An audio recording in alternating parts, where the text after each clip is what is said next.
All right, I'm now joined by a very, very, very, very special recurring guest, longtime friend of this podcast. It is former MLB pitcher Wil Crowe. Will, it's been a little bit. I think the last time we did this was actually when you announced your retirement. So it's been several months. Yeah. MLB season is in full swing, but how are we doing? We're doing good, man. We're enjoying life, enjoying time with the kids, watching, a lot of baseball, or as much as I can when I get home, turn it on. Yeah, just taking this next, you know, step in life. It's not the easiest thing, but just understanding, and I think for me a big thing is my faith, and you know, believing that the Lord has me where I'm supposed to be, and that I'm doing what I'm supposed to do, and that if I stay the course and keep Him as like doing what I'm supposed to be doing, then I'll be right where I'm supposed to be. I love that, dude. Yeah, obviously, yeah. That's a lot of life changes happening. A lot of stuff's happened in the last year, but yeah, I'm really excited to get a chance to catch up with you, man. It's like I said, there's so many things that have popped up, so many storylines in baseball that I've been dying to get your take on. My notes app is just filled to the brim with things. So let's get into it. I think the first one, this is as you're an SEC guy. It's about a former SEC guy. It's Tony Vitello, the new manager of the San Francisco Giants. They scuffled out of the gate. He came over, obviously, like I said, from Tennessee, where he managed for 8 years, not having immediate success in the major league game.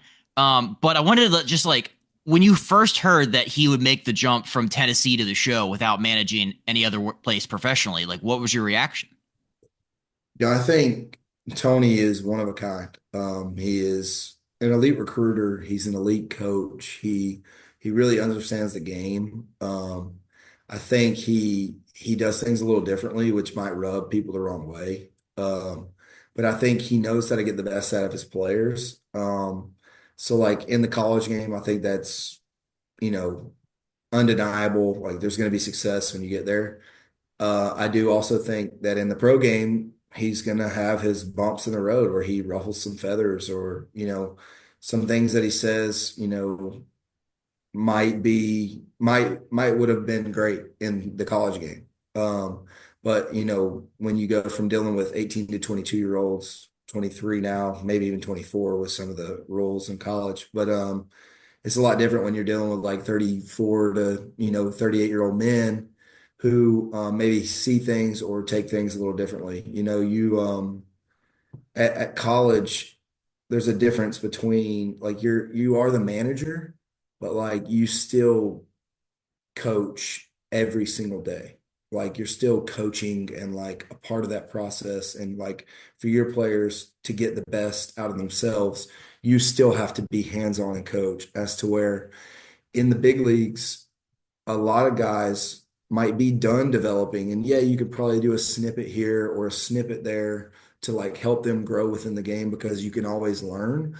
But I think, you're dealing with grown men and you're dealing with people who sometimes, don't really need that like coaching. They need you to be a manager. They need you to be someone who like can like manage a situation. Like you never know when a guy doesn't really need you to push him. He needs you to call him in his office and you crack open a beer and you guys talk about life or things like that. And they're gonna be growing stages of that. And I think you learn that when you do manage professional athletes. Like in A ball, triple A is a big deal, or like you understand where players take that next step or grow a lot. And there's going to be like small stepping stones. Like we've already seen, like he's ruffled some feathers and by things he said, and people people freaked out, and even some of his players, have said some things. But I do know he's a great coach. He's going to be a great manager. There will be some bumps in the road, but I also know he's got a great team around him. My old bullpen coach is their pitching coach, and that is someone who is near and dear to me. JMS message, Justin message. Love him. He's like, a father figure to me from like helping me grow when I was in the bullpen and learning the bullpen. And, I text him, when he got the job and he was pumped up and fired up. But like JMS is one of the best. I don't know if you ever remember what we wore, the big limp shirts in Pittsburgh. That was because of mess. That was he always limped around because he had like a bad hip or a bad knee or something. So he's someone that's like really close and understands a lot and really gets the pitching side of things, but also gets the personable side of things and can like help guide him. And I know he's got a good staff and he's got a good team. They definitely aren't playing to where the standards are, but what, 2019 Nats, like we're starting big league history to win a World Series. Like there's bumps in the road. It's how you manage them, how your team stays together. At the end of the day, the manager doesn't put on the cleats either, right? So at some point it does fall on the players, and I think a lot of people forget that the players, the players, oh, they aren't playing good, but their manager can only do so much. Like he can only write down so many times in the cards, like who's playing third base or who's hitting in the three hole. Like if you're 1 for 40, like he can't win you ball games because he puts in the backup. Like if your guys aren't being guys and your pitchers aren't being like your dudes aren't being dudes, you're not going to win games. So that's my biggest thing. Is like if guys aren't performing, you can't blame TV or JMS. You can't blame all those guys if they're not winning. It's not completely their fault. Like maybe they make a wrong call here and there, they lose a 3-2 game or something. But like if you're getting the doors beat in every week, it's probably not the staff. It's probably a bigger picture of like people aren't playing well. Yeah, it's so interesting watching him kind of navigate the first like few months of like being a major league manager because a lot of articles are being written about just the level of like he's being too candid, he's being too open with like the behind the scenes stuff to the media. I don't know if it's like a nervous thing or what, but like sometimes you'll see a quote from him. He's like, "Yeah, we have a lot of tryhards on our team," and he'll just like talk about like the behind like the locker room stuff as a player, like you is it weird to have your manager kind of be that open about what's going on behind the scenes? And like, is there a level of like there's some things that should stay in the locker room, not out there?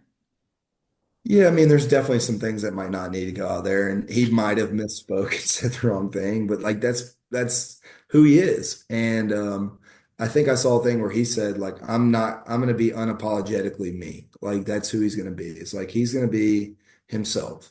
And is that going to ruffle feathers? Yeah, he knew it would. Like when he signed the contract and left Tennessee, he knew that there was going to be some like things that come out by the way he speaks and talks and does his own thing.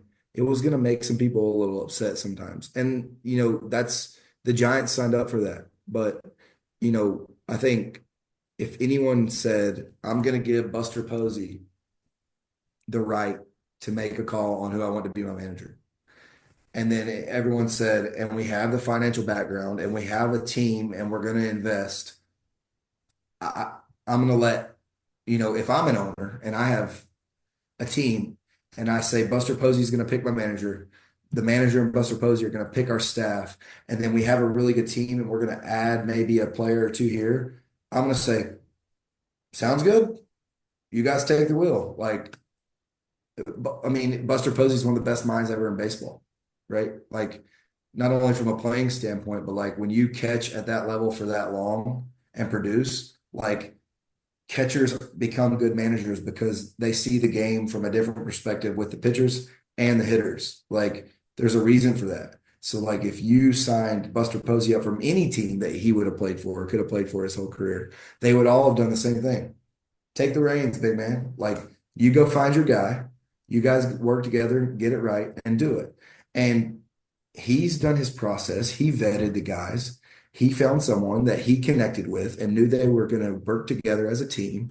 And yeah, he probably said, hey, there might be some things you say or things that I say that are going to get put out in the media and they're going to try and turn us against each other. But I promise you, every day they talk, they have conversation, and they're probably like, TV's like, yeah, maybe I shouldn't have said that. Maybe I shouldn't have said that. And Buster's probably, yeah, maybe chill on that one. But also at the same time, like he's saying things that are keeping people involved. Like who turns on the TV and watches the managers talk right now? Everyone's turning on to watch Vitello. Everyone wants to see what he's got to say. Is that good? Is that bad? I We don't don't know. know. Yeah. But We'll find out any together. any any media, any like buzz is good buzz. Like, think of a player who's a free agent and wants to sign a $300 million contract. See, when he goes sign a $300 million contract who never gets on TV or never gets media or never gets like rights because everyone's quiet and it's a small town. Like, no, you want to go to San Francisco, and yeah, your manager might say some crazy things, good or bad, but you're always going to have the television on and everyone's going to know your name because if you perform, you're going to be on TV. It's like pros and cons, right? Yeah. What one thing too, just about like it's baseball is such a long season, like it's such a grind that like I feel like, and this is something that's come up with Tony because I think he said something like I got all fire and brimstone the other day. It's like the aspect of like you can't get too high or too low as a manager. Could you talk a little bit about that? And like, is there like a perfect middle of like trying to stay level for an entire year like that? I mean, I would say being level is good and calming for your team. I don't think there's ever an issue with a manager getting too high, because like you're out there grinding with your guys. Like you go win 10 games in a row, freaking you should be celebrating. You should be on your high horse. Like you should be happy as can be. But I think there is a negative of getting too low. I think, being the same guy every day is very manager like quota. Like I gotta be this guy every day. Like I can't be off the line. I gotta stay right where I am every day so people they don't feel that, right?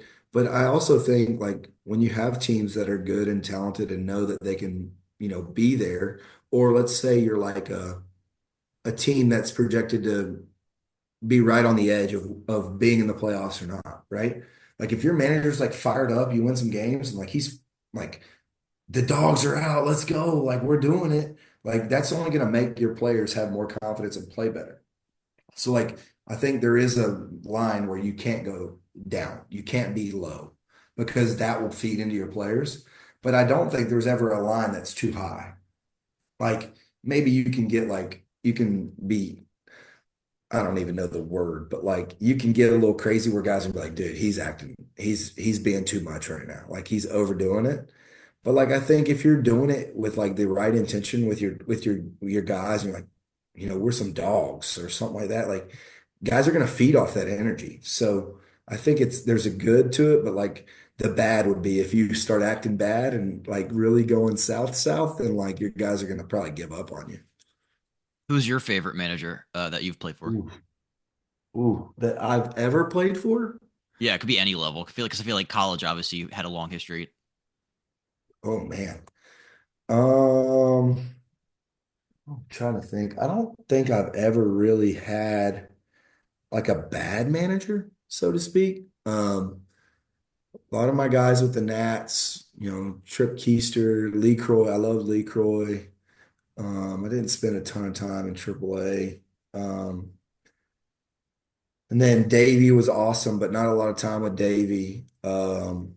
I love Shelty. I think Shelty is a very good manager. He's a player's guy. So I spent, the bulk of my time with Shelty.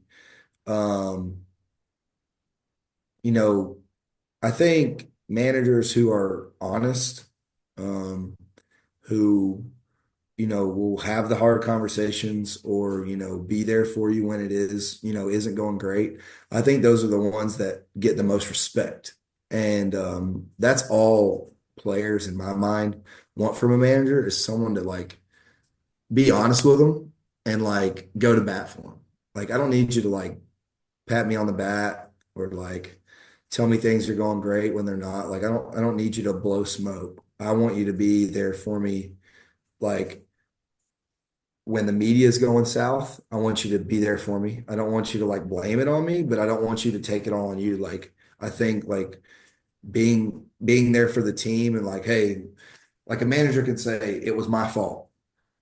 It wasn't his fault, but like that's being there for your guys. Hey, like I did this. It was on me. Like I'm gonna take this. They don't ever have to do that, but that's a manager going to bat for you. But also like a manager knowing like, hey, you've thrown, seven of the last 14. Do you need like 2 days? Like we can give you like the weekend, like if you really need it, like coming to bat for you, like, hey, and this is with Ben, but like Shelty going to Ben, yo, Will's like we're throwing the crap at him. He's throwing 7 of the last 10. It's Saturday. I know we might play, let's say, the Cubs this weekend, and he's one of our guys, but he needs to be down Saturday, Sunday, so he can go for the rest of the year. Like that's the manager going to bat for you. And it's not what any manager wants to tell a GM, like because you want your guys available. But sometimes you need that. You need a manager who will go up to the GM and be like, yo, you might need to send down, like for a Bednar situation in Pittsburgh. Hey, you might need to send down a long reliever and get a fresh arm up because Bednar's down the next 2 days. Like that's going to bat for your player. Like setting up the whole team for better success instead of holding on to a guy that you might not need when one of your guys is down. So like someone that you can respect and will go to bat for you is probably the best thing. And I've never had a bad one. I don't think I've had a bad manager. Maybe bad situations or things, but like I think Shelty's I text him as soon as he got the job with the Twins. I think that was an awesome gig. I think he's going to do just fine. I know they're kind of in a rebuild, but like I Still think they're good. off to a pretty good start. Yeah, they're off Yeah. playing well. DK, I think he's awesome. I got to see him some last year when he was intern or in the interim, and now he's the head guy. I think he's going to do great. He's phenomenal. I think there's lots of people who get given a bad card or whatever. But like my college coach Holbrook, he was phenomenal. He was more like a pro manager, not a college guy. Like he would come to practice, say, "Hey, practice at 2. We're off the field by 4. You're out of the weight room by 4:45, and you're going to like dinner." Like if that's not the schedule, I'm not in for it. So like that can be good and bad. Like my years, it was really good because we had a bunch of dudes, like a bunch of studs. Like I think my freshman year, we had 18 guys that played double A or better on my freshman team. So like half of our roster was double A players or better. So like, and then like 2 or 3 of them decided not to play in like pro ball when they had opportunities. So like we were really good and everybody wanted to play pro ball. Everybody was there to play pro ball. So that was a good fit, but like that doesn't fit in all college places. But yeah, I think I've been lucky enough to have some really good head coaches or managers, all support staff, pitching, like most of my coaches staff from when I started to now and that I'm done have been very, very good with like the personability or the personality and the how much they respect their players and how personable they can be. That's the word I'm looking for. So That's the best. Yeah, no, that's another thing I wanted to get your take on was we've talked about sophomore slumps before because I think a couple years ago I remember us talking about Corbin Carroll was going through it, but that also might have been an injury thing. But this year, like there's been some high profile guys who burst on the scene last year who have come out of the gates ice cold. I'm thinking Nick Kurtz with the A's. I'm thinking Roman Anthony with the Red Sox. Is it as simple as like pitchers just figure them out because they have a year's worth of tape on them? Is there like an off season thing where it's like you study up? And have you ever remembered like going into a season like, okay, we're gonna try to figure something out about this guy? yeah, I think when the tape gets out, for hitters especially, um, and I mean I guess for pitchers too, but like when you do really, really well, everyone knows kind of what you go to or where your spots are. So like you go into an off season and Roman Anthony, I don't really know about him, so to speak, but like he's gonna have a spot where he got out a lot or he didn't do as much damage. And guys are going to go, okay, here was his weak spot. We're going to go to it and we're going to kill it until he shows us he can do it. Right.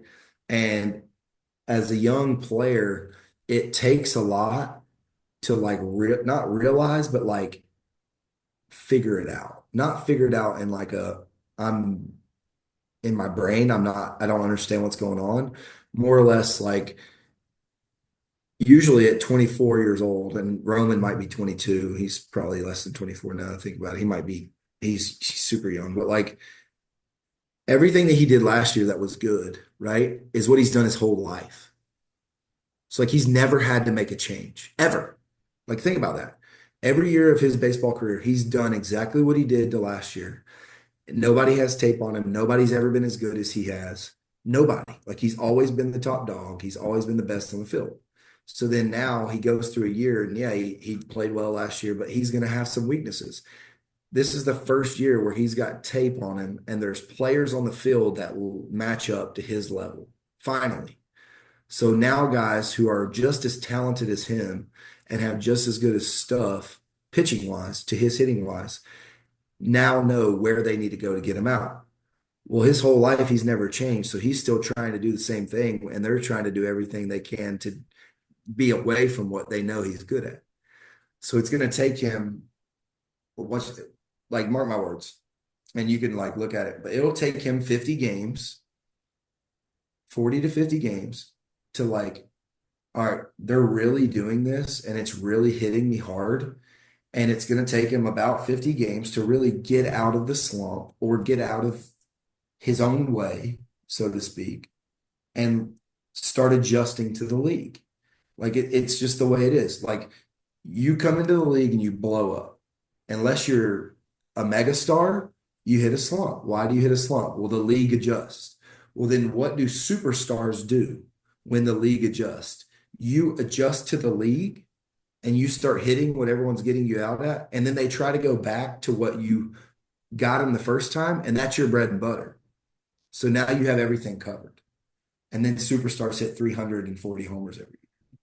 So like it's all about adjustments, but like the mega stars don't have to make adjustments because they're super talented. But like the quality big leaguers who play, 10, 12 years, like the Brian Reynolds of the league, like he's not, and I don't think, and I can say this about him because he's a friend of mine and he'll probably give me crap for it. Dude's a star. Dude's really, really, really good. Is he going to go into the Hall of Fame as like a top 20 player of all time? No. And I would tell him this to his face. Like, he's not. But like, burst onto the scene, hit 350, right? Has a down year, back to an all-star. Has a kind of a, not really a down year, but like a downer year, back to an all-star. Every year, it's like bang, league adjust, 50 games in, he figures it out. Next year, all-star. 50 games in, 70 games in, kind of figures it out, gets hot again. Next year, he's an all-star. Last year, he had a down year, and this year he goes home, he works on stuff, and he comes out and he says, I didn't have a good swing last year. I figured out what people were doing, and I figured out my swing. And then not off to a hot, hot start, never plays really good in April, but I'm pretty sure he's hitting like 280 now with 4 homers or maybe 3 homers. So like for how he plays in end of May through July, like he's on a trajectory to be an all-star again because dude hits 600 every June. Like once he gets 60 games in, he gets hot. He makes those adjustments and get people are like, "Oh, he's hitting 275. We need to go back to what we got, what was before like last year." And then they start throwing it into what he's really, really good at. And dude hits 600 in June with 10 homers and is an all-star. So like I think he would be one to tell you he's not gonna be a top 20 player of all time. He's not a mega, mega, mega star, but he's a freaking star. He's good. There's a reason he got $100 million, right? So Yeah. like guys like that who have long careers, make a bunch of money, are always adjusting and always figuring it out. And I think that's what happens with like your Roman Anthony might be a megastar, you know. He might just be going through one little slump for the first time in his life. Like you got to remember he's 21 years old. Like Kyle Schwarber, like look at his stats, his like second and third year. Dude struck out like 400 times a year and hit like 20 homers, but he hit like a buck 80. Like look at it. And now he hits 260 every year with 50 bombs. Like he adjusted, he adjusted, he adjusted. Now he's made $200 million and he's going to hit 450 career homers probably. Julio Rodriguez famously never hits anything until like May and June. So, I Yeah. mean, it's not uncommon for guys. I think as fans, though, we do get a little impatient because that just might be like a what have you done for me lately? But like, I guess you have to look at the track record as I opposed to like, well, think he's only hitting 180 this month. I think this is funny because Adam Eaton, um, he was a 276 career hit. I just pulled up his stuff. but he was notoriously known his whole career. He played, he's a 19 more player, right? I'm gonna look. He played from 2012 to 2021. They played. So he got 10 years in the show. And um I want to say his average, the like for I don't know how to look at the splits or Oh, whatnot, um, like month to month, but I'm pretty sure his like career stats in the first like 70 games of a year or whatever, 60 games, he was like below the Mendoza line or something crazy. And then after like May, he hits like 350 every year. It's something crazy. It's like really crazy. But his like, first half career 265, second half career 294. In the okay, month of May, he's a career 230 hitter. what's his April? I bet his April's even worse. March, April's 270 for career, but then like Okay, okay. June, July, August, September, October, it's all above 280. So Yeah, it's yeah. just the first couple months of the Two, season, 230 in May. That's 230 in like May. he's a 275 career hitter for 10 years. And that's with him hitting 201 in 2021 and 226 in 2020. So like that's like think about that. In 2020, we played 60 games. He played all 60 with the Nats. He played 41 games with the Nats that year and he hit 226. That hits every one of those May, June, July numbers. So like take that season away. What is he like a 295, 300 hitter those last 5 months or 4 months of the year? It's like I remember he would always talk about it. He'd be like, dude, it's spring training. Like I'm gonna start the year like 0 for 30. Like he like knew it was coming. Damn, Adam. He's like, wait until I get to June. I'll start hitting like 400 and everybody will stop getting on my back. Like he's like, it happens every year. Weather warms up, ball flies a little bit. Yeah, that what about the flip side? What about have you ever like noticed sometimes like obviously like a top prospect will come up like their first run in the show is usually never great, but like as a pitcher, do you ever remember just like being able to like take advantage of like a rookie or like a super young guy and know like you could like kind of tell if he doesn't have it yet? Oh yeah. Oh yeah. You can definitely see like when guys are struggling, when guys are like trying to do too much. That's mostly what it is with rookies, is they're always trying to do too much. They're trying to like press and beat you to a spot or like overproduce. They always want to get the first home run and the first hit off their back. Like it's known. Not everybody hits the first fastball they see for a single down the left field line. Um, uh, anyways, um, that was me, by the way. I just wanted to Yeah, throw yeah, that. yeah. I didn't not. There's not a lot of tasting that I do, but I'll give myself a little taste there. Well, I And tweeted that one double you had. It was like 111 off the bat. yeah, that was 111.7. Don't cut me short. Closer to 112 if we're being fair. Yeah. Yeah, if we round up, that's the hardest hit ball by a pitcher not named Otani to finish the like last MLB pitcher hit, hardest one ever. Put that on my grave. Yep. Um, anyways, well, there actually might have been like a pitcher pinch hit in 2022 or something that might like Max Fried might have got it if he got like a rare pinch hit opportunity. I don't know if he did, but at the end of 21, that was the last hardest hit ball by a pitcher. So double taste, big taste. I don't play anymore. I'll taste it up. But Yeah. um, yeah, I mean, you can definitely tell when young guys are feeling or trying to do too much. And I think that's the biggest thing that rookies fall into is like you try and live up to the standard. You try and live up and like show people that you belong. And in reality, you know, if you are where your feet are and you just let the game come to you just like you always have, you'll probably perform. But that's so much easier said than done. It's crazy, but there's a couple things that I've learned or heard or like read. It's in scripture. It's in it's in the Bible, but I read them over the last like let's say 2 or 3 months, and I was like, man, I wish I would have known this when I was in the big leagues or when I was playing at a young age because it would have let me be way more free and like just be me instead of like trying to do too much or not being me and like trusting myself. So it's there's definitely some like scripture, some words, some things that like should free people. And I think, playing free is the best way to be me, is the best way to put it. So like if guys will play free, they can actually be themselves. And that's easier said than done outside looking in. You play in front of 40,000 people, but yeah, when guys try to do too much, you already have enough pressure on you to play. So it's like it doesn't fare well for some of those young guys. I remember. Do you remember the end of last or like the second half of last season when the Royals called Jack Caglione up? This is a great example of that because that was when the Royals desperately needed offense, and they're like, "We'll call up this guy."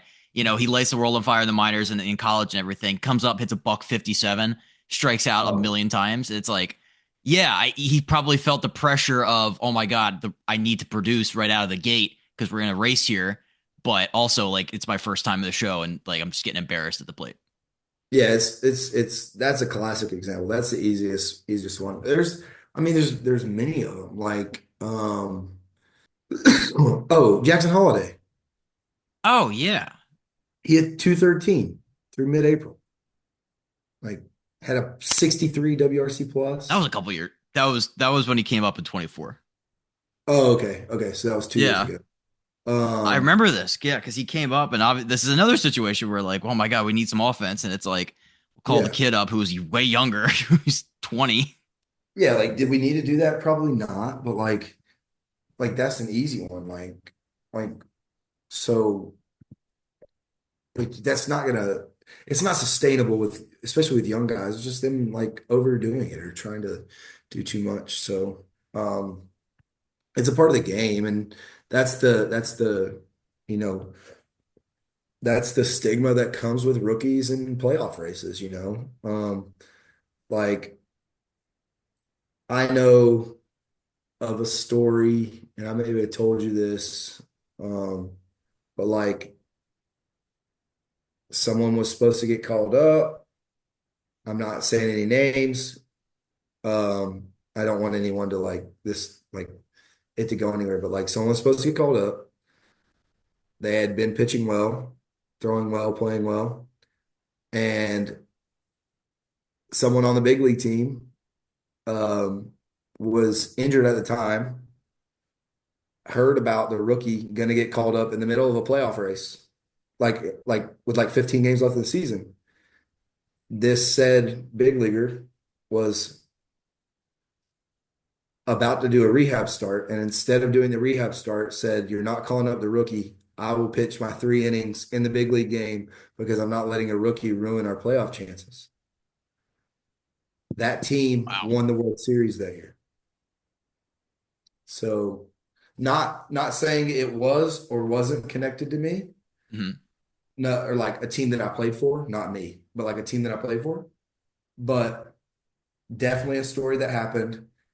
Kid got told as he was going to pack his bags in AAA to go to the big leagues that he was no longer going to the big leagues.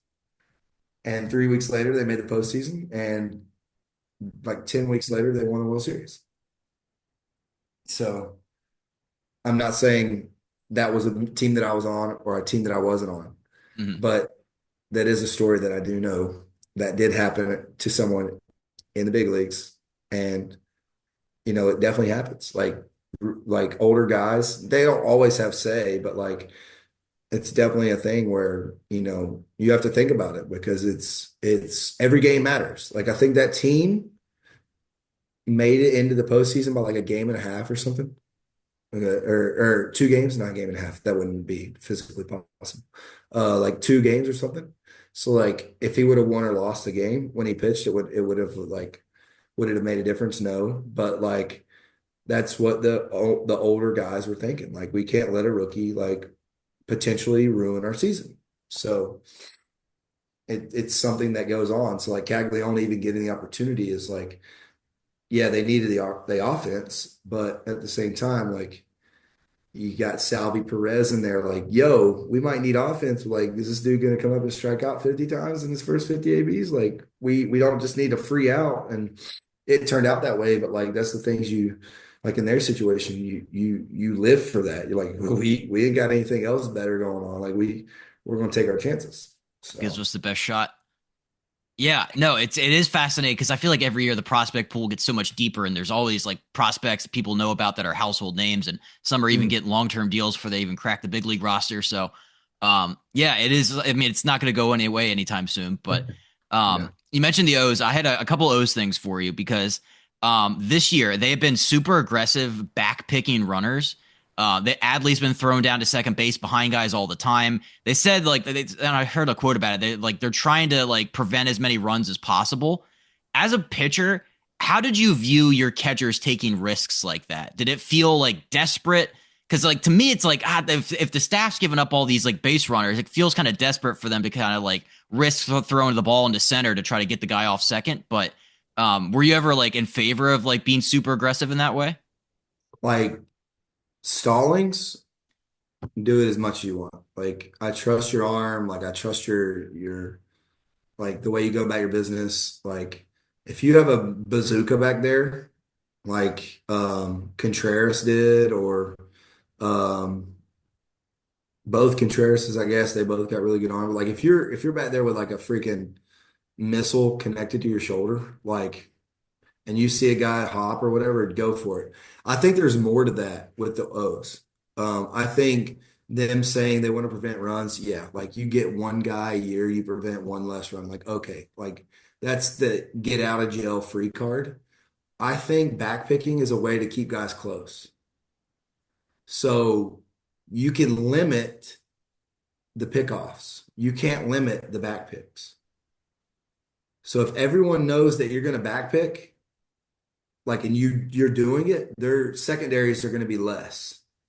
Like, it's a way where you get free pickoff moves. You waste a guy's energy by sliding back to first base or sliding back to second. Like, tire guys out if you do two in a row. Like, you keep people, what's the word? You keep them like Honest? more honest. There you go. Yeah. Like you keep them more honest. So like you have to be more honest on the base path if you know a guy has a good arm back there and is going to backpick you. So like in my mind, I don't think like the prevent runs. I think on the baseball side, well, why would you do that? Well, because my pitcher can only pick twice. If I backpick once every three and you're on third or you're on second and I keep you one step closer, then yeah, I do prevent a run. Like I'm not really backpicking you to get you out. I'm backpicking you so you shorten your secondary and then you're out by a step at home plate. So I think that's probably why they're doing it. Like, hey, we got two good guys who like have good arms, can throw the ball to the bases. Like, let's tell them, hey, throw it as much as you want and see if we can save a couple runs on like singles because they stayed more closer to home plate or to the second base bag or whatever. That makes so much more sense the way you just explained it. Like I didn't even Yeah. think about that, but you're right. Yeah, you just got to keep the lead shorter, and that way, if Mhm. there is a base hit, that like there's a chance you don't go first or like second to home on a single to the outfield. Yep. Yep. That's where my mind goes. It's like Yeah, they're not doing it to pick a guy off. Like, what are the chances? 1 in 50, maybe? Like, if yeah. you're lucky. Like, but if you minimize that lead by this much and a bang bang play, you tap him out as he's sliding in and doesn't touch home before you hit him, that much has made him safe to out. So like minimizing their lead or their secondary by half a step gives you that much more time on a bang bang play at home plate. The pickoff rule, yeah, it is like it has got to be frustrating for a pitcher to only have two. Before that was implemented, though, do you ever remember like trying to get? Did you ever throw over like a hilarious amount? Were you ever just like, are you upset that you gave up a single, so you're like, I'm going to throw over 10 times? Um, I'm trying to think. There was one guy, who was it for? And I would probably, for some reason, my mind's going Cardinals. Um, but I think I did like 4 or 5 and like one AB. Like, were were you at home? Because I feel like on the road you're just getting oh no, MF'd. it was on the road. That's the only reason I remember it. It was a red team. It was either the Phillies or the Cardinals. But like I'm trying to think who was the Phillies. It wasn't Trey. at the time because he was a Dodger. Um, who was their leadoff guy that year? In 21 or 22? It would have been 21. So 21 Cardinals would have been um that would have been who would that have been? No, it wouldn't have been Bader. He would have been their center fielder, but Arenado, Pujols, who was their second baseman that year? Yadier. Um, Phillies leadoff J. guy was, well, that was, I clicked the wrong year. 20, uh, is it McCutcheon? No, that's not right. Now, Cutchin was 21 with them for sure. Yeah. But it wouldn't have been him that I was picking off a lot. O'Neill, Edmund, Tommy Edmund. Edman. I think it was Tommy Edmund that I picked off like probably four times in 1AB. Um, just because he was like on that team, you know, they had Yachty, they had um, Paul DeYoung, they had Edmundo Sosa, they had Bader, Arenado, Goldschmidt, and Tyler O'Neill. Dude, Tyler O'Neill had a 6.4 WAR in 21 with them. Jacked. Um, yeah, jacked. But like Edmund was like a free baller. Like he got to do what he wanted. Like if he got on, he was a pest. Like so when Four when you're times is facing crazy. when you're facing Goldschmidt and you're like 2-0s, like do I go after Goldschmidt who's about to win the MVP? Or do I go try and pick off Edmund who's probably trying to steal second? So when he hits a double off of him, it's a free run. Like so yeah, Oh, it might have been my first win game that I'm talking about, where I faced the Cardinals in St. Louis. Now that I'm thinking about it, I think it was like the fourth inning. Edmund was on, and maybe Goldie was up, and I went like four pickoffs in a row, four, four, like three in a row, maybe. Then like a pitch or two, and then like and then he another kept one. going back. Yeah, yeah, yeah, yeah. So, Oh, he must have hated you. and I think like the one pitch that I didn't pick off, he tried to steal, and it was like a foul ball. It's like it was like So you dive did go back, all the way dive back, back. dive back, half steal, and then a pick off again. It's like, It being so, on the road too makes it even more funny because I do remember just like the loud groans of like, come on, the yeah. game's being held up. Yeah, you're three Well, in a like row. I know I talk about Korean baseball some, but like in Korea, if you're on the road and you pick off like once or twice, or not even twice, one time, they'll all like the whole fans will like go, hi, hi, like at you, like they're yelling at you, like you're scared, like all this stuff. And I don't remember who we were playing, but it was at our field. And one of the guys that we were pitching against or playing against was a foreigner, and he did like six in a row. And there was like 20,000 Kia fans. Like It was they had just their little it was yellow just sticks. It going. was like, hi, hi, hi. And our translator's like, this is hilarious because they're all basically saying, like, you're scared, you're a wussy, like throw it to the plate, you're scared. And like it went on for like 5 minutes. And the foreign guy was like laughing, like smiling about it, like just like doing it on purpose. They So need to throw over rule in Korea then. oh, it happens so much over there because dude, you got some dude. Like there's a player for the twin LG Twins. He's either their center fielder or their shortstop. I think he's their center fielder. Dude steals like 60 bags a year. Like every time he gets on base, he steals. And I think he's like an older um player now. LG Twins center field player. If I see his name, I'll know who it is. KBO. It is, yeah. Heyman Park. He is, how old is he? Is he older? No, he's not that old. Yeah, he is. Yeah, he's old. Started in 2012. He's older. But like, let's see. I'll read his stats. In 2026, where's his name? Let me find him. Parquet man. Dude steals like 40 bags or 50 bags a year. Um, where's this at? There he is, center fielder. Last year, no, he's this year. That's this year. I want to see his more stats in previous years. That's something crazy. Like, I mean, even yeah, so 2025, 49, 43, then 220s, 36, 34, 36, 40, 52, 60, 30. He's got 460 steals in his career.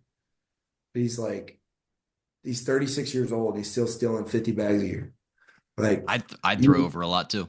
oh, like as soon as he gets on, like he's ripping it. He's like going to second base. So that was like him, and there's a dude with Samsung who's like a 5'4" lefty who would just slap the ball, center fielder.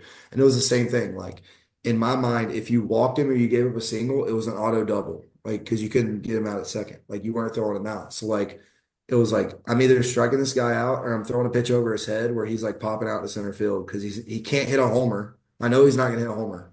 So like I would much rather me throw him like a meatball and him try and hit it as far as he can and he flies out to center field than me like try and make a perfect pitch. He hits a squibber down the right field line for a single and then still second and maybe third. Like that's like the most annoying thing ever. So just a Yeah, different league. It's a different ball game. yeah. I So mean, it's especially when a single or a walk just becomes an auto double. oh, Um, multiple th- guys in that league too. So so I don't know if you've been keep like followed this at all, but like there's two teams of baseball this year that have pitches called from the dugout. It's the Marlins and the Rockies. Actually, two of the better pitching teams this year. I don't know if that's related or not, but um, just they argue that like the coaches will do a better job of like understanding like what should be thrown and like they have yeah. more information readily available. Like, what do you think about that? What do you think about the idea of pitches being called from the dugout? How would you have fared? Well, that is data driven. Um, like basically that is the team saying, here's your scouting report. This is what essentially this is what AI is saying you should throw every pitch. If you want to like make it as family friendly or like understandable, is like that is them literally creating a model that says I'm gonna throw like I don't know, like Sandy Alcantara is gonna pitch today. All right. He's going to face the Yankees, and this is their lineup. He's going to throw 120 pitches. I want you to tell me every single pitch to every single batter that needs to be thrown. And I want you to give me all scenarios. So then they're going to print off every scenario. Like, and they probably have a binder. Like, seriously, like, this is probably how it works. Like, it goes, all right, like, for the Pirates, O'Neill Cruz, right? If it was Cruz, Lowe, Reynolds, right? Let's go one, two, three. So it'll say O'Neill Cruz, first pitch of the game, needs to be this. You throw it. And then right below it, it'll say 1-0-0-1. This is the pitch for that. Then it'll say, 1-1, 2-0. This is the pitch for that. And it'll literally have like a spreadsheet that it probably breaks it down for the first AB. And then it'll probably be like, O'Neill Cruz is on first. Lowe's up to bat. Oh, this is what you need to throw. O'Neill Cruz is not on base. He's up to bat. This is what you need to throw. And they're literally following an AI model the whole game, and that's all they're doing. Um, does it make sense? Yeah, I guess. Like AI is way smarter than a human will ever be in real time. But does it take some like control away from like who you are as a player? Like when I'm an adult and I make a decision or I do something like if I make a bad decision and you look at me and say, why'd you do that? Well, I'm an adult. Like I thought it was the right thing to do. Like the last thing I want to do is have like a 22-year-old kid or a 26-year-old kid that I've called up and they go, well, you gave a home run on a slider on a 2-0 pitch. Why did you do that? Or why did you throw that? And they go, oh, well, the model told me to. Like there's no accountability, right? And like you're never gonna learn. So like, does it make sense as to why to do it? Yeah, but like it takes like in my opinion, you take control of your career.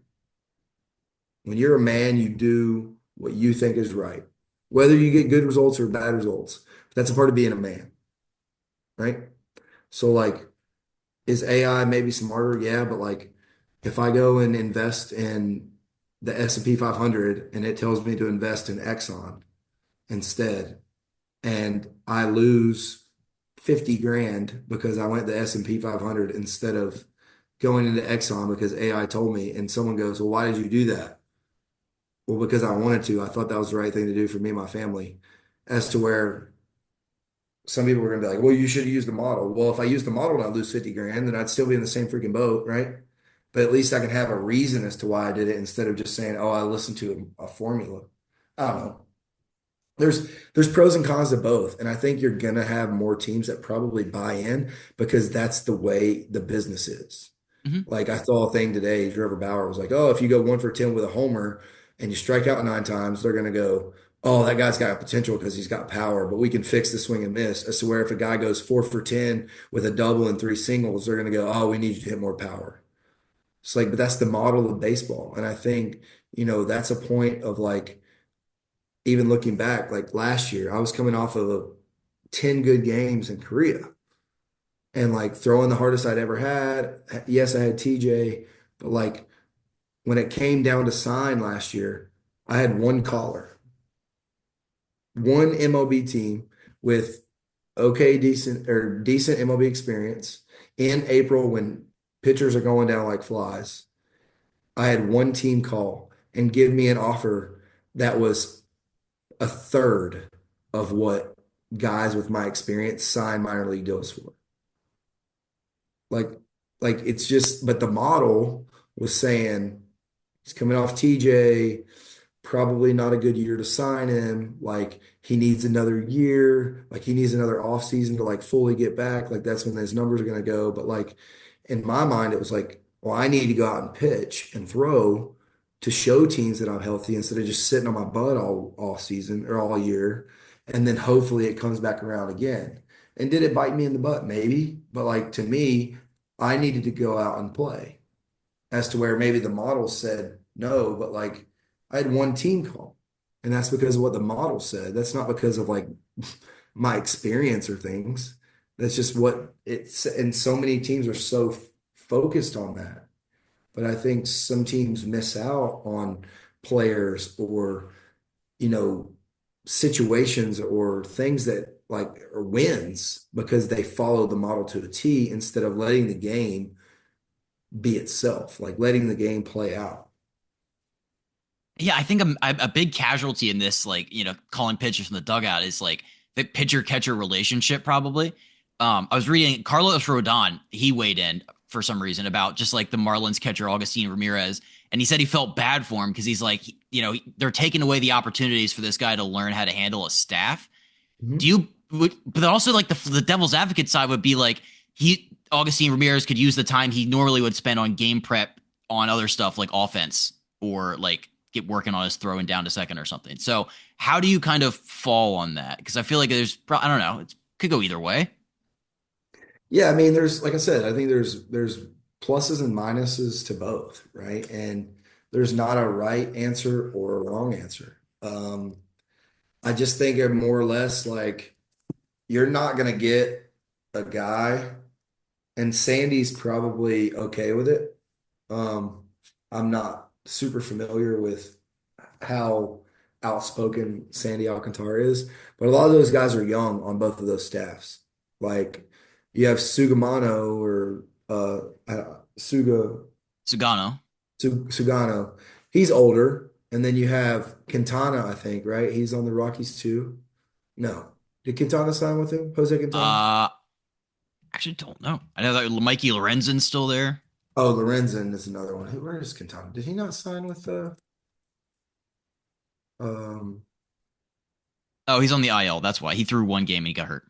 yeah, so I I wonder if like Jose Quintana, if he lets them call his pitches. And Lorenzen probably does because he's I know I met Lorenzen and he like beats to a different drum than a lot of people, obviously with his workouts and things, but like he is more open to different things like that. But like I think your older guys are going to be more against it because, like, hey, I've done this my way for a long time and I know how to pitch. And like the model might not tell me to throw my 2-2 changeup to the righty, but if I'm convicted in it, then I'm going to get the guy out type deal. So I just think there's probably no conviction. Like in the postseason, you have to pitch with conviction. And I never got to pitch in the postseason, unfortunately. But like, if you're not convicted in what you do in the postseason, you're not going to be successful. So like, yes, this is early on in these stages, and it's like super fresh. But like throughout the full season, it might be fine. I want to see how it does in the postseason. Like Yeah. show me stats when like AI model is calling it in the postseason, when the AI doesn't understand adrenaline and doesn't understand atmosphere and doesn't understand nerves. Like AI just understands numbers. Like it doesn't have a human element. So like show me when you add all the extra human things that come into a postseason, like show me the numbers then because I bet it's not. I bet it's not. I bet they don't perform the same as they do in the regular season. Or show me if the Rockies or the Marlins are in a playoff hunt in September. Like, show me how those numbers match up. So I don't know. That's the way I look at it. I saw an old tweet and it made me think of this, but just like sometimes I feel like pitchers like they have like a better relationship with like specific catchers. And again, this just goes back to like the human element, personal, like the way a catcher calls your game. Roberto Perez and you had like a 1.29 ERA. Is that like, do you just feel more comfortable with specific catchers? And is that like, again, like relationship building, like trying to get to that point of being like successful with a guy? Yeah, I think, when you have a guy that you like and you're on the same page, you're more comfortable, you're more confident, and like you get off like that year I got off to a really good start. Like I don't think I gave up a run for like 14 innings or something. Like it was something crazy. Like I started off the year with like 14 appearances or something without a run. And then, you know, whatever happened throughout the end of the year. And like that's a good stat to point up. But like I think I only had one outing or two outings that I gave up runs with Roberto Perez. And then he got hurt. And like as soon as he got hurt, I was pitching to freaking we had Nab on our team and Nab got thrown out. So then I was throwing to Josh Van Meter. He had to come in and catch for me, a second baseman. I threw four pitches in the strike zone that got called balls because he was dunking them in Red Stadium, like because he wasn't a catcher. So like that's a skewed number probably to a degree because like that happened, and then at the end of the year the Yankee game happened where like I added a point to my ERA and like didn't get an out like after 70 plus innings. Like that doesn't happen, but like um yeah, like you're comfortable with a starter or catcher. Like you get comfortable with the way they call pitches or the way they go through their for me, their what's the word when like your mannerisms. Like you get comfortable with someone's mannerisms. Like Grayson Griner at college. He had the yips throwing it back to the pitcher. So like I would throw a pitch my freshman year. I didn't know this. This is how crazy this is. I didn't know this until after. But like I would throw a really good pitch, and his way of doing the yips was he'd be like he would like shake his head yes, and then he would just like rip one back at you. Well, my first like 8 games, I didn't know that he had the yips. And that was his like way to get through him. So I would throw a good pitch and he'd be like, and I'd be like, heck yeah, let's go. Like, that's a good pitch. He'd like rip it back, like, let's go. Like right back in it. And then like after like 10 games, he was like, dude, I'm not saying that's like a good pitch every time. Like that's how I have to throw it back to you. And I was like, no, I didn't know that. It's like I thought you were saying like you're a You have freaking to tell dude. me this.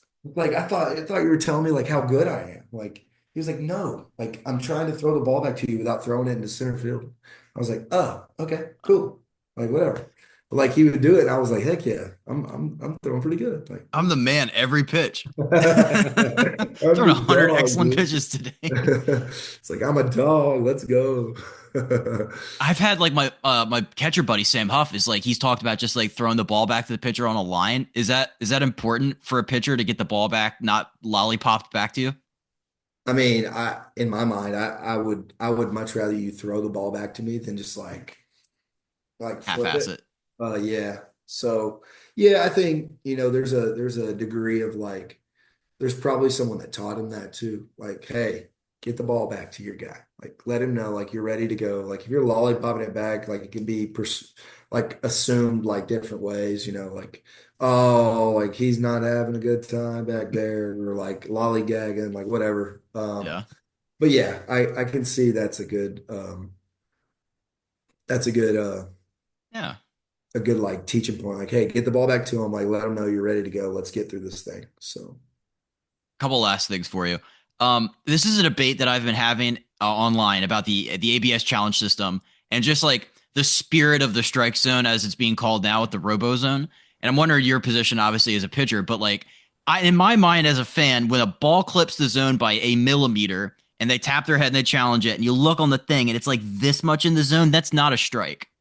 But I'm curious if you see that differently and if you're okay with the way the rigidity of the zone is right now. okay, so I'm a pitcher. Yeah, so I You think know where obviously. you know where I'm gonna go with this. But so the strike zone is over the plate, in my opinion, right? Like I want I don't want it over the dirt. Like I want it to be black to black. That is the plate. That is the zone. That's what it should be, right? Like if I throw it and the ball goes over the plate at any decimal point, I want that to be a strike because that is went over the plate at the smallest margin. I don't care. But like think about Maddox and Smoltz and these guys that got white line to white line sometimes and how their numbers were incredible. And now think about how small the zone is and how much easier it is for hitters to hit. I say easier because if the zone was this big still, dudes would be hitting below the Mendoza line with like 30 pumps. They'd be like, dude, he's a Hall of Famer because they'd never get hits. They wouldn't. They have shrunk the zone to the plate. If you ask a hitter and you say, if it touches the zone at all, the plate at all, should it be a strike? It touched the plate. And then you say, but if it doesn't touch it at all, it should be a ball. They would say yes. Because that means every time it crosses the plate at any bit, it should be a strike. If it doesn't touch the plate at all, it should be a ball. Like they're back in the day, that like before ABS, this is conversations we would have on planes. Like, if it barely touches, like, should it be a strike? Well, then like two balls off, it shouldn't be. Like, yeah, I want strikes to be strikes and balls to be balls, right? Like, yes, we throw nastier pitches and the ball's moving hard, like faster and more than it ever has before, right? But think about how much smaller the zone is. Like we are the plate apart only. It's the plate, and that's all we're getting. And if you're 6'8", I'm sorry, but I want every inch of that 6'8". Like I want the highest of the high. So, like, I don't know. I play MLB The Show, and like I'm trying to stack my dudes with like a bunch of small guys, like my team, because it's easier for me to move the zone. Like if they're smaller and tinier, I don't have to go up and down as far, and I can hit the ball much easier. It's like Aaron Judge is never making it on my MLB The Show team because his zone's so big. So like I think if it touches the line, it should be a strike. If it touches a corner, if it touches the part of the plate at all, I want it to be a strike. I also think that if it doesn't touch it, it should never be a strike. And I guess the easiest way to point it out is like balls should be balls and strikes should be strikes. And a strike is anything that crosses the plate at all. What happens in racing, like NASCAR? Whoever's like fender or whatever, the front of the car hits the front of the line first, they win. And horse racing, they win. Like whichever one hits that line first is who wins the race. Like it can be a millimeter. Oh, but we were a quarter of a millimeter of a splinters, Nat's ass off, like whatever. Like, yeah, but you lost. That's where I am. Like, if I'm a Nat's ass off the plate, call it a ball. But if I'm a Nat's ass on the plate, it crossed the plate a little bit, it should be a strike. That's fair. I'll have to get Brian's perspective as a hitter. But yeah, I feel like just like that never was called a strike before. So it's like interesting trying to learn, get acclimated to it now. But did you ever miss the pre ABS days where like you had to strategize? It's like based on who the ump was. It's like, ooh, we're not getting the low stuff today. Like, you ever just missed having a game plan? That we lost that aspect of the game. He's You giving me definitely everything lose it. today. You definitely lose it. Jordan Comodina, the catching bullpen catcher, catching guy with the Pirates, good buddy of mine. He was on Team USA this year as one of their like coaches. He did a lot of that, like umpire scouting. Like so, like we would know in the bullpen, like, yo, we got Alan Porter today. He doesn't call the up and in fastball to lefties, but like he'll call the down and away to lefties. Like, so, when in doubt, like you need a strike, like Stallings knows, like down and away, he gives an inch and a half 60% of the time. So like he'll set up a little off and you might get a free pitch. Like if you're looking to strike someone out looking, don't go up and in. Like you're not gonna get the call like in the zone. So like yeah, it definitely goes. It stinks. It stinks that that's gone, but um the ABS, you still probably look at that. They still probably have those like because it's not full ball strike, there is the point in fact where like a team doesn't use their challenges wisely and they run out in the last Yep. two innings and you get full umpire game. So they probably don't they don't probably do as much as they used to. And it honestly, it's probably an AI system where they click a button and it's all done for them anyways. But I know they spent a lot of time on it back before and they would let us know at the bullpen as to where now it's probably lesser of a known thing.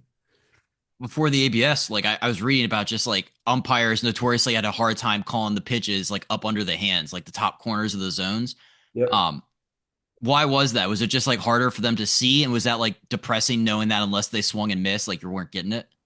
A lot of things go into it. A lot of umpires don't set up, on the inner half of the plate. They'll set up like middle or, away side of the plate for when they call strikes and they just get used to it. So like they see up and in, and it's like that's a foreign pitch. Like that's a tough pitch to throw. So like up and in to any batter is an unlikely strike or unlikely pitch usually. You usually stay in the other three quadrants or try to. So like it's a pitch they don't see as much unless like it's a comeback two seam guy. So and I'm pretty sure that umpires do their scouting as well. They're like, okay, I have Logan Webb throwing today. I'm gonna get a lot of front hip two seamers to lefties. Like I need to be on my game. Or like JT Brubaker is to where like when I pitch, they're probably like this dude hadn't thrown a comeback two seamer in his life. So like, why should I worry about the fastball in clipping the zone later in the count? So there, I think there's your good umpires, your really good umpires scout. I think they do their fair share of like, this is who I've got tomorrow. This is what they do. I'm going to be prepared. As to where like some of them are just like, I'm going to call my game. I don't really care who's pitching. Like Angel whatever. Hernandez. Yeah, yeah. So. um, So my last question for you, and this has been great. I don't know, like if you've been keeping up with like pitching ninja, but just like the things that guys are doing with baseballs now. I don't know if you ever like take a second to be like, what is happening? But like, I mean, the one that prompted this was just like in my the other day for the Astros threw the wrong way slider, 13 yeah. inches arm side. Um, are you just amazed at with some of the stuff that guys are doing with the baseballs now?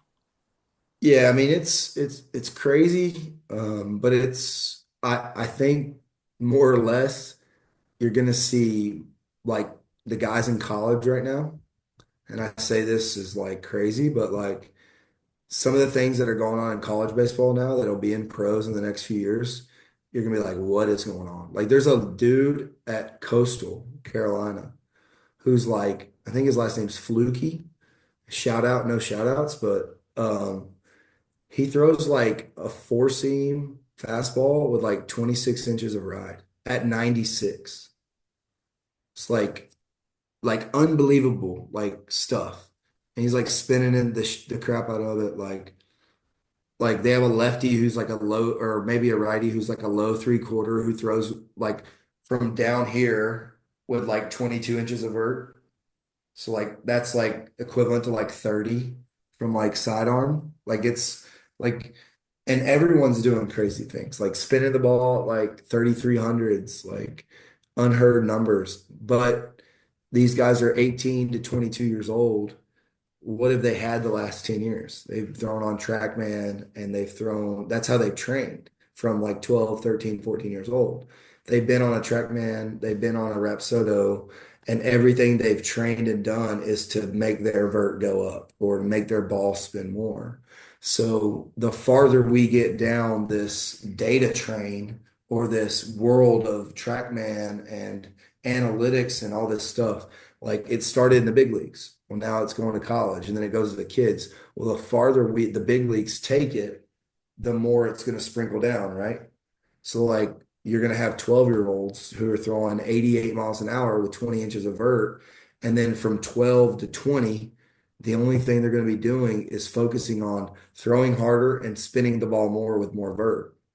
So like you're going to have guys who are going to be throwing fastballs with 26, 28 inches of vert eventually because that's what they've trained for 10 years. Like it's the only thing they know is like instead of oh this guy's a bulldog and he's got a pair of nuts on him and he's going to go fight for his life for 7 innings and he's going to give you everything he's got.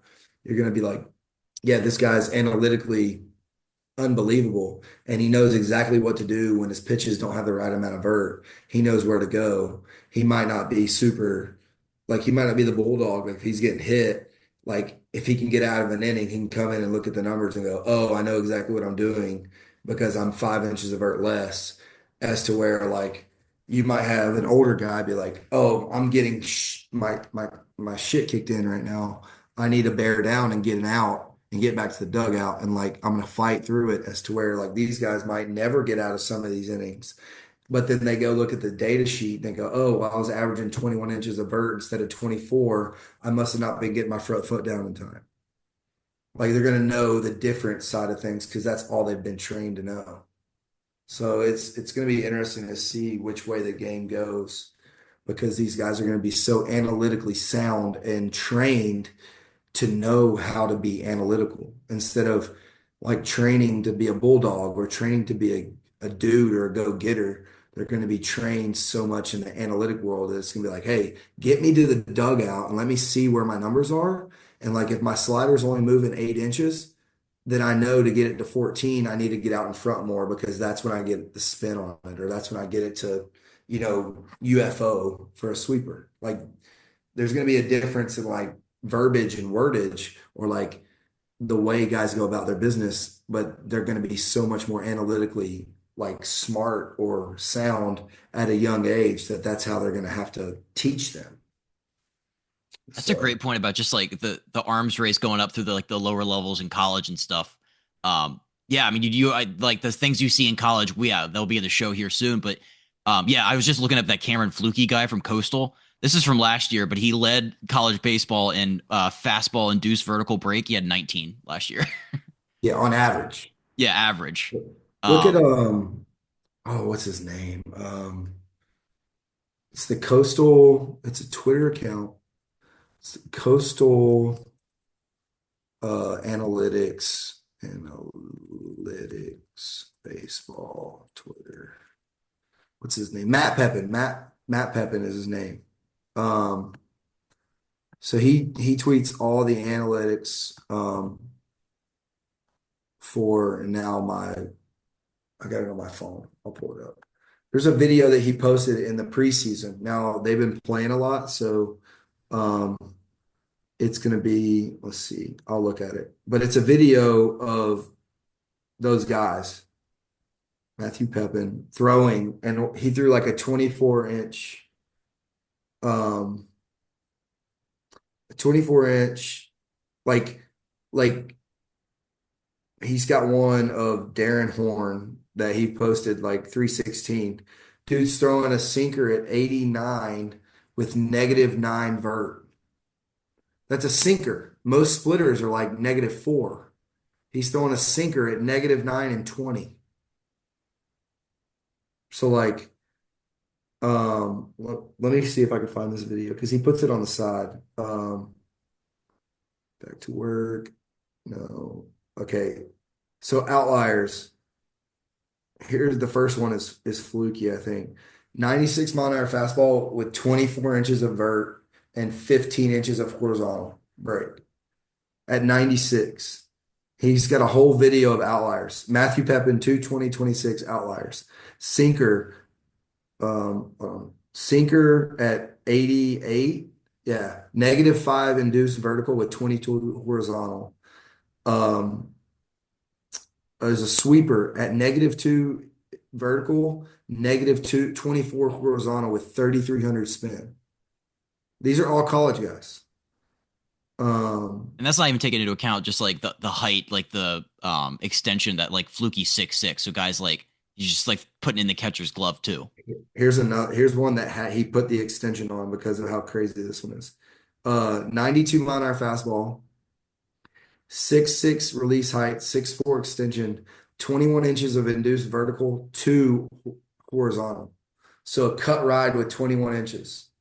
That's like unicorn and a half. At 92, that's probably like a 99th percentile pitch in the big leagues. At 92. Um, let's see. Let's see if there's another one. That's a 2-1 So slider. what I'm hearing is I should start watching Coastal Well, baseball. they're analytical like farmhouse. Like literally they pay attention to all of it, and that's why they're so good. They understand the um like all the numbers. Like this kid just threw 16 and 10. That doesn't sound great. At 92, that's like that used to be big league average. I don't know what big league average is anymore, like 16. But that's 16 and 10 at a 5.2 release height. So that plays at like 25 inches of vert because that's like 10 inches lower than the big league average. So getting 16 at 5.2 is the same as getting like 21 at 6'1. So like it's Never heard of the literally being shorter is shooting. better. Yeah. Like if you're elite, that's like the Skeens thing though. Like he's got a small release height, but like still gets good right, like 17 inches of vert. But because his release height is so low, it's like if you were to put his release height at like six, whatever, 3 at 16, you'd be like, oh, that's a terrible pitch.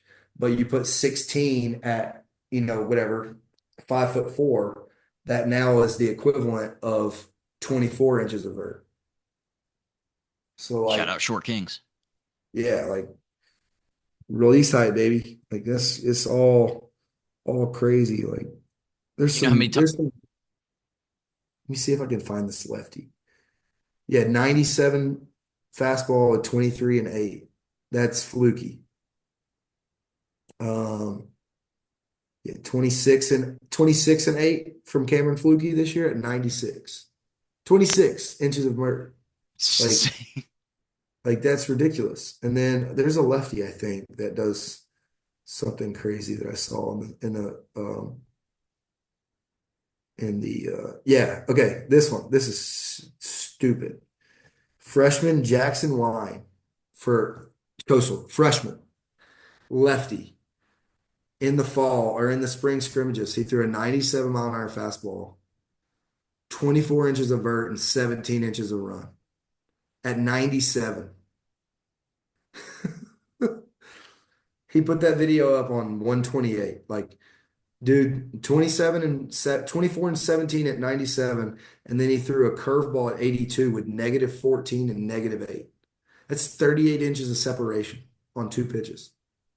So pure stuff wise, some of these guys could like easily, like when they get drafted, like maybe get Oh, called be up pretty soon. ridiculous. Yeah. 100%. It's like a Trey Savage. Like they're unicorns. So you get drafted and you can throw enough strikes. That's with like Fluky's big thing is he threw 83% strikes last year with that stuff. He was supposed to go top 10 and then he had an arm injury like first month of the year. I don't know if he's pitching or pitching right now. but like he was like a top 10 guaranteed pick because of strikes and stuff. Like he was a guy that like if he would have pitched good all year, he would have probably got drafted by a top 10 team. And if for some reason one of the like let's say the Pirates go on a run and they pick fifth, right? Let's say they would have picked Fluky if he was available at five and they picked him at five. That's a guy you could throw in a bullpen. Like, Some teams I just feel, I mean, like, and then you just know, like, if you get drafted by like the Pirates draft pitching so well that, like, they're going to work. yeah, Like, yeah, you're gonna pan out. yeah, So exactly. their pitching has changed a lot. They're just very smart with what they do.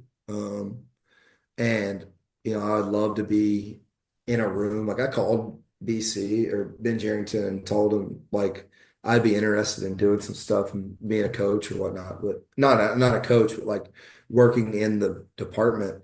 Mhm. Um, maybe in the future, but like they just understand pitching. So like I think I understand pitching to a spot of like being there, having, experience, good, bad, and different, right? I've been through it all, starting, relieving, injuries, travel, all the stuff. Like I've any scenario in the big leagues, you can put my name as I've done it. Like middle relief, close, start, like stink, good, DFA, called up, on the road, like everything. Like I've experienced everything that you can as a pitcher.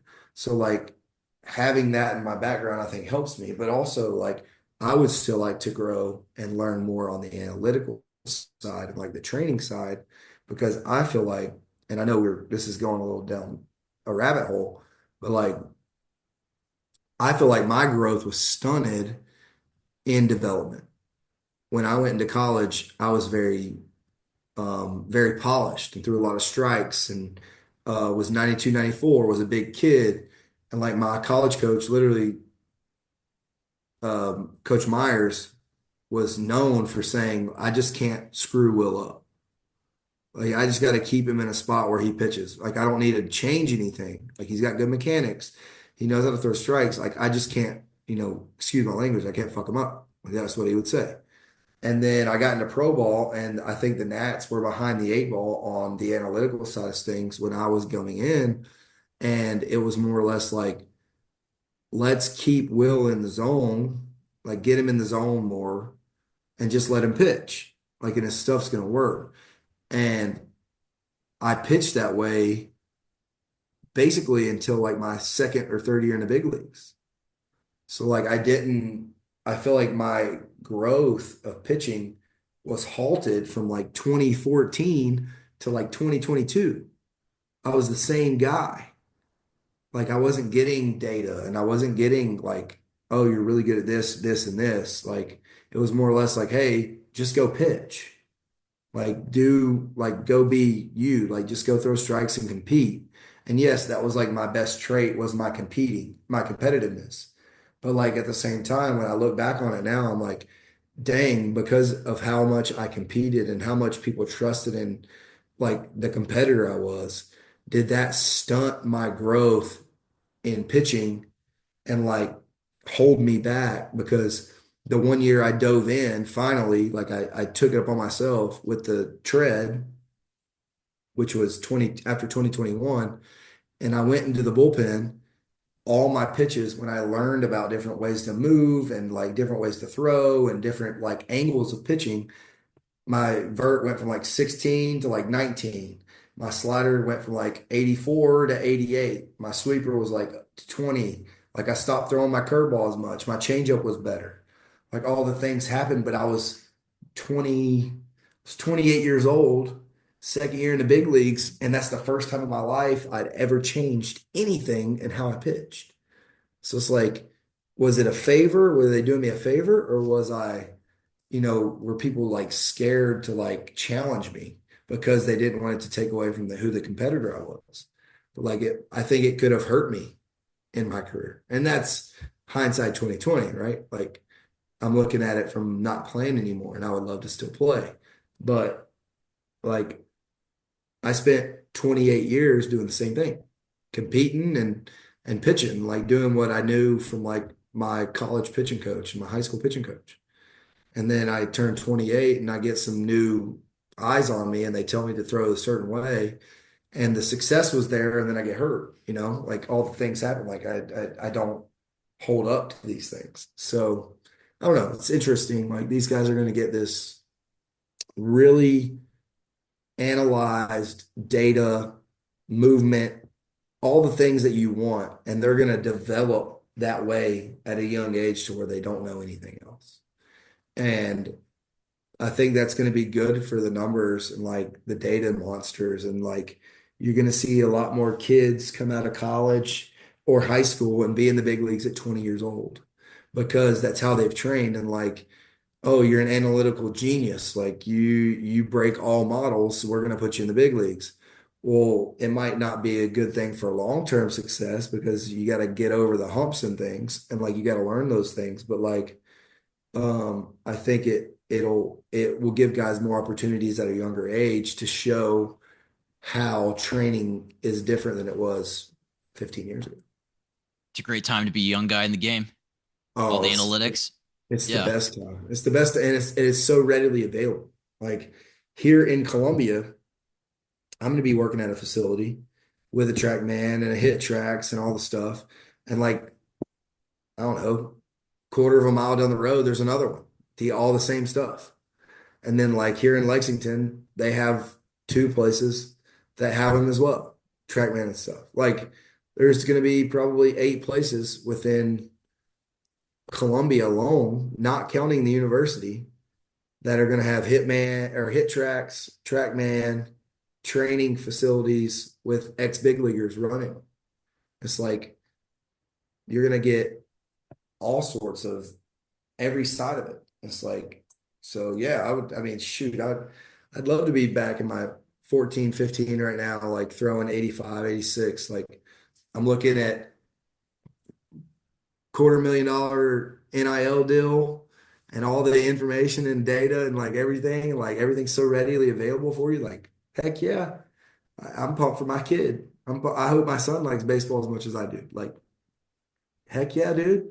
You're gonna freaking know what like induced vertical break is for breakfast when you're 6. Like, heck yeah, Get let's ready to learn go. spin rate, buddy. Yeah. That's right. Like, yeah.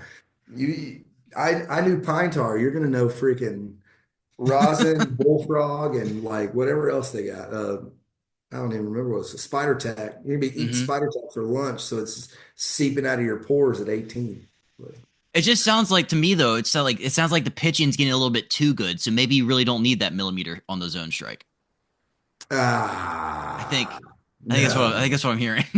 no.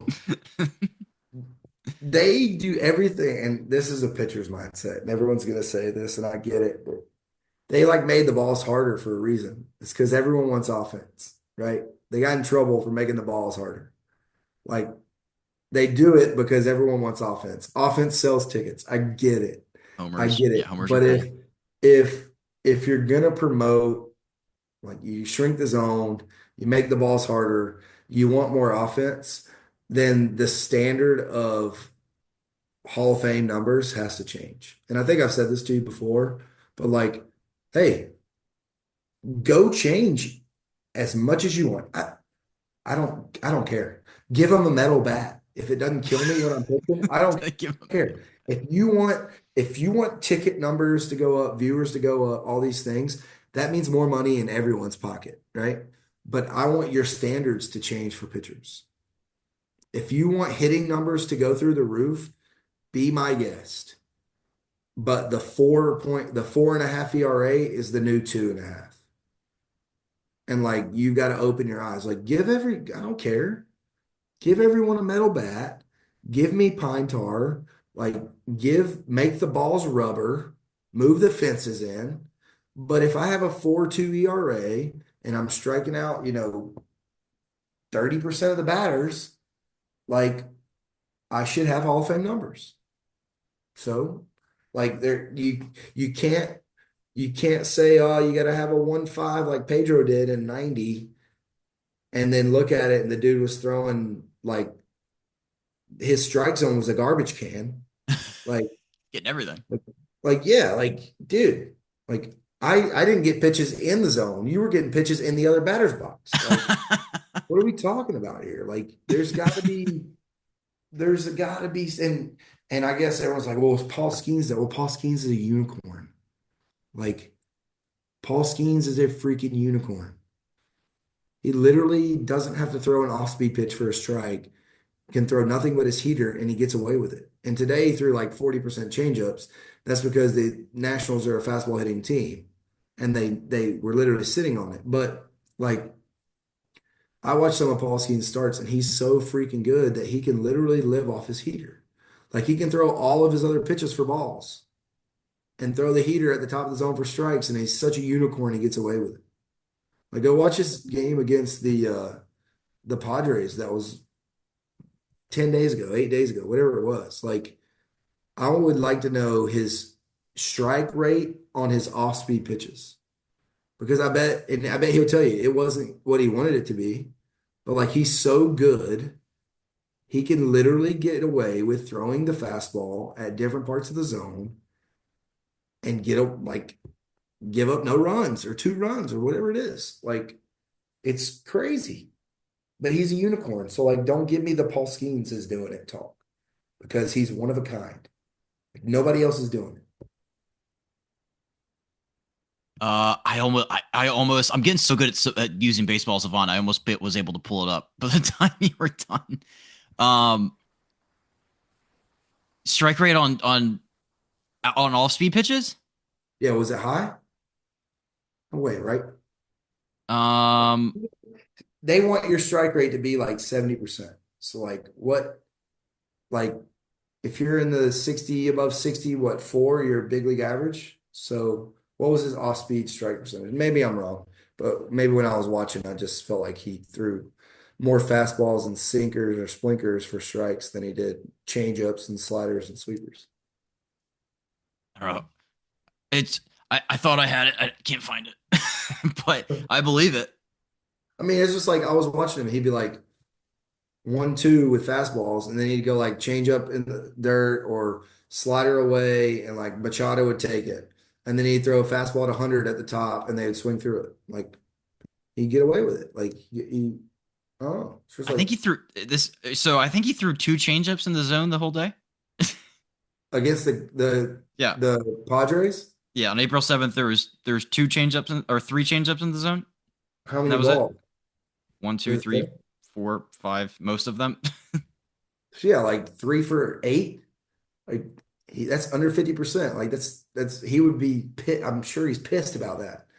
So like, and then I don't know about sweepers. I don't know. Like I just feel like his heater. Like he lives and die can live and die by his heater every day, every game. Yeah. So I don't know. Just he's a unicorn. Don't give me the Paul Skeens talk. Like I I I respect and love watching him pitch because he is one of one.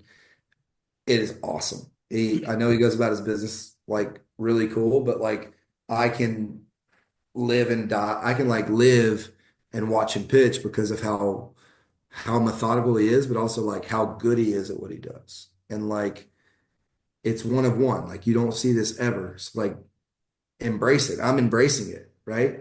Mhm. Like, but there's a reason like he's sub 2 ERA and like doing what he's done in the first 2 years in the big league career. Like he is a unicorn.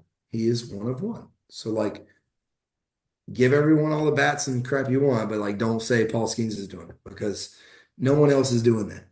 Like no one else is doing that. So there's a reason. There's a reason. So anyways.